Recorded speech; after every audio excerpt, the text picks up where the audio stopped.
This is Northeast Georgia's only local source for TV news.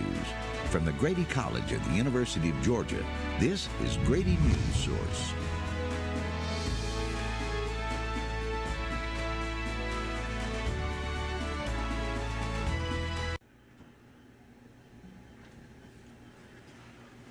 Oh, hey, Maddie. Shh, come here. What? Okay, so you know how every time we try to hang out with Jason, he's at like band practice, right? Yeah. But he's supposed to be practicing in there right now, but like, I hear nothing. Wait, actually? Wow. Absolutely nothing. That's Right. crazy. What are y'all doing? Nothing? Nothing. You got spying on us again? No. Right, Yeah. right. Yeah, we are, but we just wanted to hear your band. Jason, is your band in the room with us right now? Bruh. We've never heard any of his music, like, ever. But we're trying to be supportive. We're Team Jason. Trying to be. Fine, just come to the next practice then. Okay, we'll be there. Okay. Yeah, we'll be there. We're fans. We just want to hear your music. That's it. I mean, I do have a band. It's better be good. It's gonna be good, okay? You got this, bud. Let's go, Jason! Woo!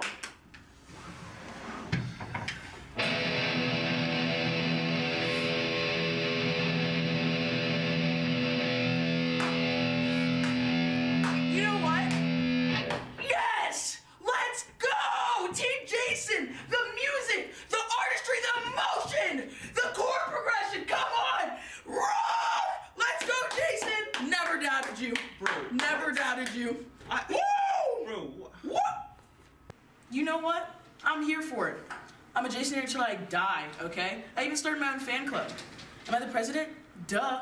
Am I the only person in it? Who knows? But I'm Team Jason. I don't care. Good evening and welcome to Grady Night Shift, Grady's first late night news show, and also the only show where only one of my co-hosts actually supports my band. Okay, listen, man. One day I'm sure you will have a crowd full of fans screaming your name for your music, okay? But tonight, this show is going to take you into the world of fan clubs here at the University of Georgia. Why do we have them, and how do they help us? What's a ship? What's a stand? I'm Maddie McKinley. I'm Shad McMillan. And I'm Jason Singh. Welcome to Grady Night Shift. From screaming at concerts to defending your favorite celebrity, fandoms are more than just entertaining for some. And I know what I'm talking about because I've watched every single season of Grey's Anatomy, and I'm positive I can perform an appendectomy with my eyes closed. Okay, so that's just not how that works. I was just joking, for the most part. Yeah, but the deep connections fans form with their idols is no joke. Fandom is big business, and according to one University of Georgia expert, it's a kind of a relationship called parasocial. So a parasocial relationship is a relationship that somebody has with a fictional character that they might see on television or in some other entertainment form. It could even be with a celebrity who's a real person. So I could have a parasocial relationship with the Friends on Friends. This is one of the earliest studies done on it. You know, that makes a lot of sense because I'm pretty sure Chandler Bing is like my spirit animal. Okay, but you know those friends on Friends are not your friend, right? Well, yeah, I know the friends on Friends are not my friends, but it's just nice to think about. It's not that bad, huh? If you're referring to the amount of times you just said friends, yes. But listening to Dr. Campbell talk about those kinds of relationships makes me think it doesn't have to be a bad thing. It's not a bad thing. It brings people together. Yeah. And also, I think what's nice about fandoms is people go, well, it's, well, I'm a Bulldog and I'm a Alabama and we don't like each other. I'm like, that's okay as long as it's done in a sort of a good-spirited way of competition rather than anger or hatred. So Maddie, repeat after me. Yes, I am obsessed with Grey's Anatomy, but Meredith and Christina cannot replace Shad and Jason. Can't they though? Okay, not if they don't exist, so. I don't know, Shad. Even Dr. Campbell says. That being offensive cases can be healthy for you. But we'll let you decide as we introduce you to a group of fans at UGA that are not just a part of just any fandom, they are part of the fandom. But first, how do you really define a fan? You see, there's fans, and then there's stands. If you watch this broadcast, you may be a fan of the Georgia Bulldogs, but maybe you have that friend who, when it comes to the dogs, they're extra. That's a stan. There are lots of fandoms on the UGA campus, but stans, they're a little bit rare. Grady Night Shift reporter Sinta Halilu introduces you to one local self-described stan. Fandoms are a huge part of pop culture. Some fans, however, are a bit more hardcore than others. Merriam-Webster defines a stan to be an extremely or excessively enthusiastic and devoted fan. Some, of course, have their own thoughts on stan culture. I feel like a stan is like you're more into it, like you're like a super fan. Absolutely not. Jesus. So the first way that I've heard Stan used is like with Eminem, because he had the major song Stan. Some positives and negatives. Like, some positives is like it can bring people together on certain stuff. Although some fans won't go the extra mile, For example, I probably wouldn't spend more than $100 on her concert ticket. others... Probably 1,000, and it'd have to be like another Eras tour. Tara Beth Looney is the founder of Junior Jewels, which is a Taylor Swift fan club that holds its meetings at Sanford Hall. Looney has been a fan of Swift since she was little, but became a stan after Swift released her albums Folklore and Evermore. My whole phone is got Taylor on it. Oh, see, whenever I say it out loud, it kind of starts to become a little bit self-aware. Her collection is still continuing to grow. I mean, I guess at the point that I'm at with being president of a Taylor Swift club, I think I have to use the word stan. Looney understands why people have misconceptions about her. However, that's not all to her. My number one defense is always, I'm not that bad. And, you gotta, know me. Once you, get to know me, you know there's, way more. Whether it's closely watched, listened to, or talked about, most people can admit they are casual fans of at least one thing. But who knows? The next big stan might be walking around in plain sight. Sinta Halilu, Grady Newsource.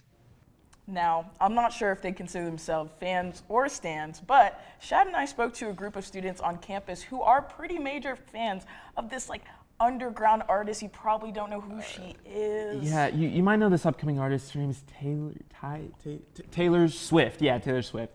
Just kidding, we all know her way too well.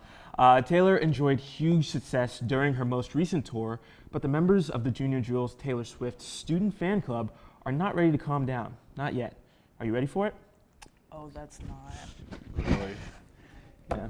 In this building, room 314, Sanford Hall, the biggest Swifties on campus will gather together to talk all things Taylor Swift and have fun doing it. And not only talk Taylor Swift, but hold a March Madness style bracket to determine which one of T-Swift's videos are the best. But before we interview the fans, we first have to reflect on what we've previously learned from Dr. Campbell. I think the benefit of a fandom is it can give you meaning and it can give you a direction to go. If you're a fan of somebody you look up to, that person can be a model for you to be a better person. Now, let's see if the Swifties agree. All right, hi, who are you and what's this club about? Hi, my name's Amelia Durden. Rebecca Hines. I'm Ulysses Abundes, and we're currently in the room that's reserved for the Junior Jewels Club, which is Taylor Swift fan club at UGA. Do you consider yourself a Swiftie? I do. I mean, yes, of course. I do, actually. Yeah, but I listen to her songs on a daily. She's been my #1 top listened to artist on Spotify for 3 years in a row now. Right. Do you think that being a Swiftie gives you a sense of meaning or belonging at all, maybe? I think certainly, especially considering the club, freshman year, it absolutely gave me a community and people I can just hang out with and be friends with. Would you say that Taylor Swift is a role model? For me personally, I would say yeah. She's one of the biggest pop stars in the world right now. I wouldn't say she's a role model for me though. I mean, I like her and I respect her, but I wouldn't say she's a role model.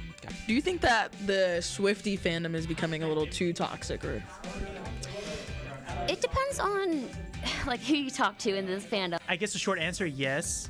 But I think there's two different levels of it. You got your super hardcore Swifties, here, where we're all just welcoming and stuff. Then you have your newer ones that are just trying to become the pop, or our Taylor Swift fans because she's popular at the moment. At the end of the day, we all try to find somewhere we can find some sort of belonging or community. Wherever it may be, even the Taylor Swift Club. I'm a transfer student, actually. I transferred from Auburn to Georgia. So coming into it, I had no friends whatsoever. So by chance, the club president, she saw me buying posters the first week at like Tate, and she saw me grab the Taylor Swift one. She told me, "Hey, are you a big Taylor Swift fan?" I was like, "Yeah, sure." And then she's like, "Okay, well, I have a club. You should come." And ever since then, these guys have been like the only friends I've been able to make on campus since then. We couldn't leave you without letting you know the winner was...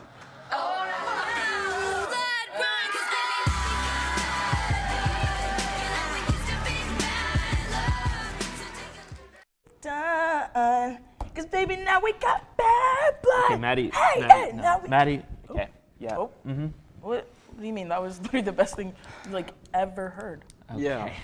Yeah. Mm-hmm. Okay. Next up on our show tonight, one of the longest running primetime medical dramas in television history and the fan club that celebrates it. Yes, it's my time to shine. I love Grey's Anatomy. Maddie, please just not here. Not now. So anyways, Grey's aired its very first episode in March of 2005. Its newest episode airs tonight. Despite the show airing more than 20 seasons, many Grey's fans are still as dedicated as ever. Grady Night Shift reporter Courtney Kraft spoke with Grey's Anatomy watchers on campus about why they stayed so dedicated to the team of doctors, because I haven't. In my head, Derek is still alive. Okay.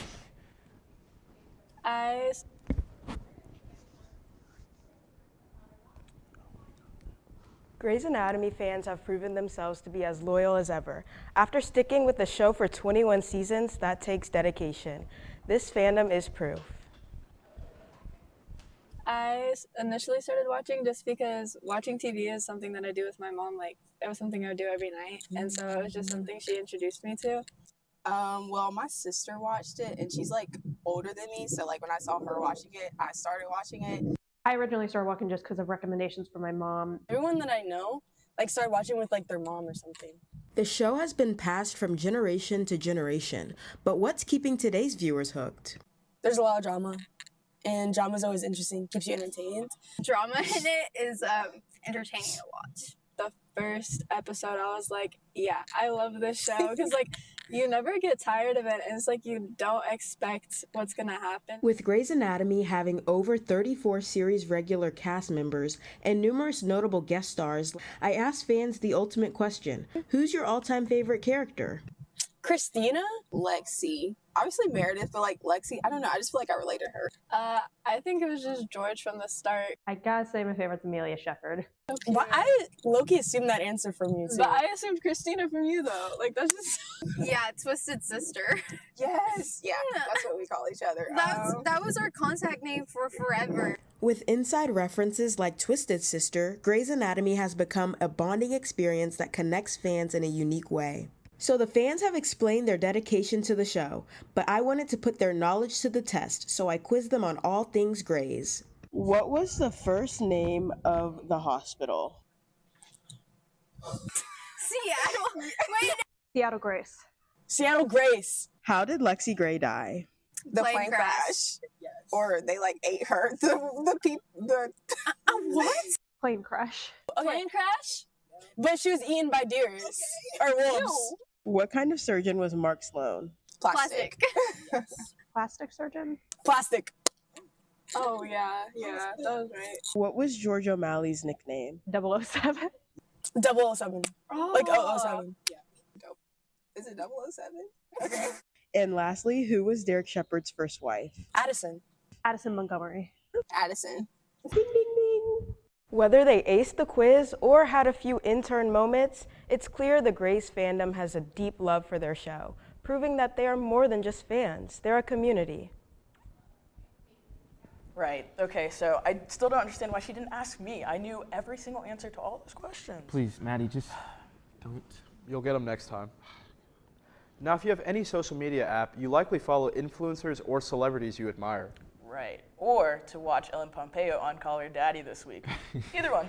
Right. So while social media is a fun outlet for most of us, it can be challenging for some influencers to keep up a positive image for their fans while understanding that they are human too. Grady Night Shift reporter Savannah Scott sat down with two UGA student influencers to talk about how the pressures of being perfect online affect them.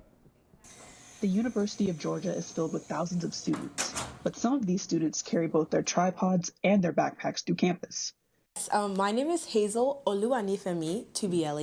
Hazel is a second-year biomedical physiology student on the pre-dental track who doubles as a content creator. Her fandom consists of over 130,000 likes on TikTok and over 6,000 followers on Instagram. For Hazel, she wants her followers to know where her values lie. When you're working with a brand, you're going to be attaching to their value system and they're going to be attaching to your value system. So it's very important that those things align. So Hazel uses her platform to uplift primarily women and BIPOC businesses that utilize sustainability efforts. Other content creators, like Lily Morris, are taking 22 credit hours while maintaining an online presence, with over 14,000 followers on TikTok and over 2.5 million likes. It's really fun to get to, do that, and also just connecting with the theater community at large. While being a content creator has its perks, it also has its pressures. Both influencers explained the pressure to be good role models to their respective audiences. Yeah, but I also want to be somebody that people look up to and somebody that, people in high school, when they're looking at schools, they want to, go to UGA. I want to help the theater department, expand their audience. I like being able to inspire others, especially as a Black woman, that there is a space for us on the internet and that there is a space for kind of that joy and that whimsy. While it can be difficult, both ladies focus on how to balance their roles as students and their amplified voices as influencers. That it's not cringy and it's not weird to have a passion. For the Night Shift, Savannah Scott, Grady Newsource.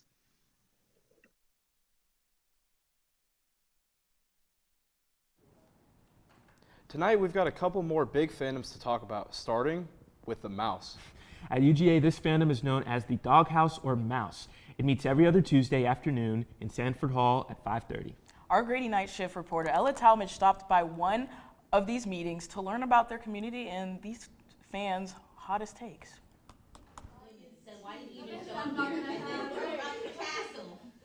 Meet the members of the Doghouse of Mouse. It's a fandom club right here at UGA, dedicated to all things Disney. I was surprised, when I came here, I was like, there's not a Disney club? Yeah. It's serious business around here. It's no Mickey Mouse outfit. On this week's agenda, it's hot takes. Yeah. She died in that movie, and it was amazing. It was. She did die. She did die. You can tell me different. No. As the Mouseketeers debate the ending of Frozen 2, they are proving that fandom disagreements are all part of the fun. But yeah, no, and then Inside Out 2, that movie was way too relatable. I love that movie. I love it more than the first. And it's Really? Yeah. Okay. This month, the members even took to the polls to decide the club's favorite movie, March Madness style, even though some personal favorites were left behind. The song? Yes. You have to agree that's one of the best Disney songs ever. It is. He's wrong. You're done. You're done. Goodbye. Despite the tensions over which Disney film is best, Hornsby says that the club is super stress-free. Something that I could get involved with that wasn't over my shoulder stressing me out the whole time, because we're already struggling with our actuals. Just wanted a community, basically, someone that shared my enthusiasm for Disney and just, the franchise itself. So it's just a fun, easy way to make friends Yeah. and just talk about something you love. Ella Talmadge, Grady Night Shift. Thanks, Ella. We'll check back in with her later in our show, but in time for Weekend Update. Beyond Disney's animated films, Japan's anime films and TV shows have a huge following. Grady Night Shift reporter Timothy Goldsmith talked with some local fans to find out what brought them and keeps them in the fandom. With many choices of TV entertainment, fans often form groups that enjoy every little detail. As you can see, these fandoms are pretty passionate about their favorite shows. Ward Burt, president of this UGA anime club, explains how anime is tailored to many audiences. But anime is often made for a wide audience, and it usually tells very mature stories, especially for the cartoon format, stuff that you would find in American dramas like Breaking Bad. Some of these anime club members may form strong connections with the different characters. I would say traditionally that was a pretty big part of the culture, especially since it's kind of internet based, And a lot of people kind of use that or they were kind of using that for fulfillment. But I think more so it's kind of like a fun thing for people, Some shows release a whole season at one time, while anime dramas leave their viewers wanting more. But anime is often released one episode at a time, so it gets people hype, and I think that contributes to it a lot as well. Anime isn't only popular among the University of Georgia campus. Lawson Saps, a college student at Athens Technical College, not only watches but attends different events. I do go to conventions. MomoCon is the main one I go to, or whenever there's a local convention, I'll go to that one with my dad, and we'll usually do a duo costume. Since going to conventions, he has formed a strong connection to the show One Piece. Year before last, we did Tanjiro, and he was Wolverine, actually. My dad's not big in anime, but he likes superheroes. He joins in on the fun by pairing two characters together. Luffy and Nami. I love that one. I love that ship. Most people don't. Most people go with Frankie and Robin, but I love the idea of Luffy and Nami. Good ship. I love Robin and Frankie, too. Don't get me wrong. They're a great ship, but, I like that ship. Nami, Luffy. Since watching anime, his excitement has grown, and he encourages others to watch. You start watching it, and you're not going to want to stop. It just, whatever is what hooks you into that, you're going to stay hooked. And from the looks of this room, he may be right. Timothy Goldsmith on the night shift, Grady Newsource. Now, one part of fandom culture that we haven't touched on yet, fan fiction. Grady Night Shift reporter Gabrielle Cutsup spoke to one local expert about fans on how fan fiction is a fan's love letter to their favorite media. Some fans buy merch of their favorite creator, character, or celebrity. Some attend conventions. Others choose to continuously immerse themselves in the universe by reading or writing fan fiction. Alexandra Edwards is the author of the book Before Fan Fiction, Recovering the Literary History of American Media Fandom. She says that she started reading fan fiction after watching Buffy the Vampire Slayer. When I was a young teen, Buffy the Vampire Slayer was on television, and I just loved the show so much. I thought, gosh, I want to just stay in this universe for longer than just an hour a week, right? Fan fiction is typically free and easily accessible online through websites like Archive of Our Own and Wattpad. Fanfiction reader and second-year English major Caroline Porter started reading fanfiction in the 7th grade and says she likes seeing characters in different plots and storylines. And it's just nice to see these characters that I know and love going on little adventures and, having relationships with each other. However, Edwards says that fanfiction predates online websites like Archive of Our Own and Wattpad. She says that back then, however, people would send it through the mail. And then by the time we get to, the 1960s, you have women who are writing zines about Kirk and Spock being in love, and then Xeroxing them and stapling them together and mailing them around the country. Though fan fiction has changed over the years, some reasons why people read it remain the same. Fanfiction reader and third-year English major Emma Thompson says fanfiction is a way for people to explore different aspects of society through characters they already know and love. It's a way for people to explore parts of their identity, social issues in a way, or just for fun, explore different aspects to what they pull out of published literature or published art forms. Though some people may consider it a guilty pleasure, others feel no shame at all. Thompson was introduced to fanfiction by her friends, but thinks it's more accepted overall now. I guess it's more open now because, who cares? If someone has a problem with someone reading fanfiction, get a life. Rail cuts up, Grady Newsource. Now, looking ahead to the weekend, we have Ella Talmadge in studio with us to tell us all about the things you might be a fan of this weekend. Thanks, y'all. What's up, Night Shift? It's Ella Talmadge, and I've got your weekend plans. Jason, Maddie, Shad, don't worry, I've got something for everyone over the next few days right here in Athens, Georgia. If you're a theater fan, UGA's theater department had their opening night for the play The Art of Noticing earlier tonight in the Cellar Theater. If you didn't catch it because you were hanging out with us, that's okay. There will be 3 more shows throughout the weekend. It was written by UGA sophomore Dylan Glaze, and tickets are free. If that's not your thing, tomorrow night, check out Conversations and Karaoke at Nucci Space at 6:30. Entry is free and everyone is welcome. The night blends a community panel for mental health awareness with singing and good times. Saturday, we have a jam-packed day in Athens, and I mean that literally. Ari's Battle of the Bands returns to Paloma Park Tavern downtown from 1 to 6 p.m. Tickets are only $15 and proceeds go to the Sunshine Fund, which honors the life of Ariana Zarsi. Now, for all you basketball fans, there's another special guest in town. This team has had a fan club for 99 years. That's right, the Harlem Globetrotters will take the stage in the Aiken Sport Arena in the Classic Center. Mercury's in retrograde this week, so maybe the Washington Generals finally have a chance. Be there at 2 p.m. to find out. Moving on to Sunday, and Jason, this one's for you. Fans of the symphony, the Athens Symphony Spring Concert will be rocking hits like Dvorak's Ninth Symphony and Finlandia. Tickets are free and the show starts at 3 p.m. And if I don't see you there, I better see you at Authentic Brewing Company's Lazy Sunday Games for those of you who are 21. The brewery is offering Mario Kart, Smash Bros, D&D, and more. It's free to come hang and play from 1 to 5.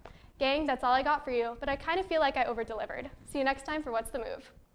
Well, since y'all heard earlier, you know I'll be at karaoke because I can sing. Wow. I'll be at that symphony for sure. No, I want to check out the Battle of the Bands, honestly. I think that'd be really cool. My band should have been there. Thanks, Ella. That was great. But that's all we got for you this week. Join us next week for our preview show on UGA's very own student film festival, Backlight. Thanks for joining us. Have a great night. See y'all.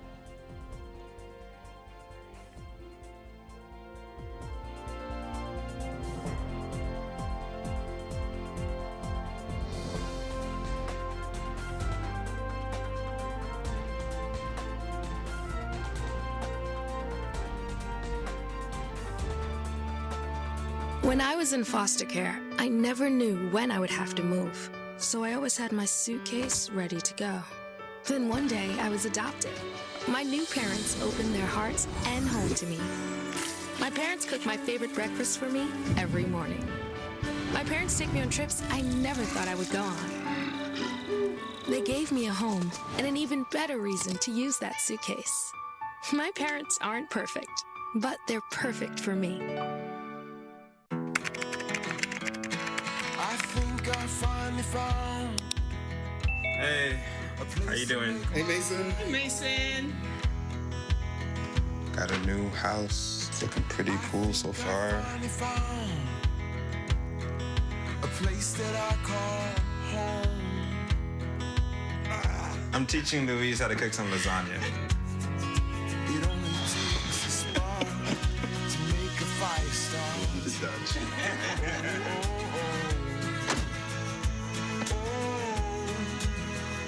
Thank you. Study, please.